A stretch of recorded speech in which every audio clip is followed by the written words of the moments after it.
அனைவருக்கும் வணக்கம். நான் உங்கள் கிஷோர்ஜி. ஏவிச்சலம் தாந்திரிக பரிகாரங்கள் பயிற்சி மையம் சேனல் மூலம் உங்களை சந்திப்பதில் மிக்க மகிழ்ச்சி.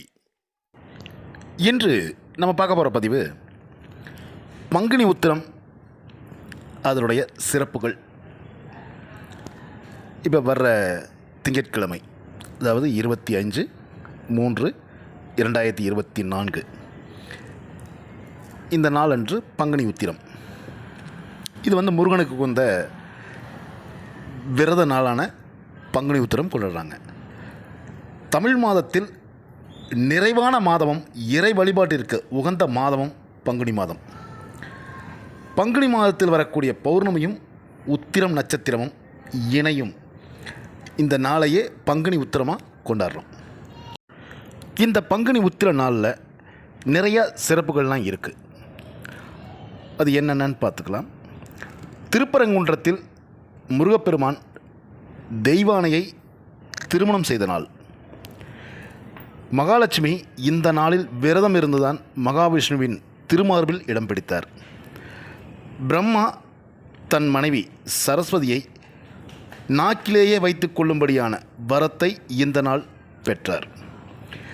தன் மனைவி இந்திராணியை பிரிந்திருக்கும் இந்திரன் மீண்டும் அவளுடன் சேர்ந்த நாள் இது.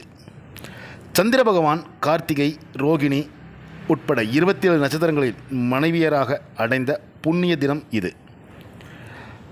ராமன் சீதையை மணந்து லட்சுமணன், சத்ருகன் ஆகியோருக்கும் திருமணம் நடந்தது இந்த நாளில்தான்.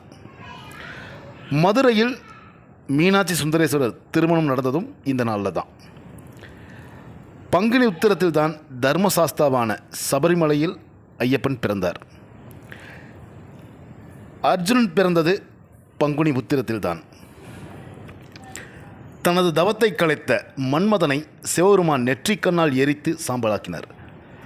தன்னை வணங்கி மன்றாடிய ரதிதேவியின் வேண்டுகோளுக்கு இணங்க மன்மதனை மீண்டும் சிவபெருமான் உயிர்ப்பித்தது பங்குனி உத்திரத்தில்தான். இவ்வளவு சிறப்புமிக்க இந்த நாளில் முருகப்பெருமானை வழிபாடு செய்து வாழ்வில் எல்லா வளமும் நலமும் பெற்று வாழ பிரார்த்தனை செய்வோம். நல்லது நடக்கும். வாழ்க வளமுடன். சிவாய நம.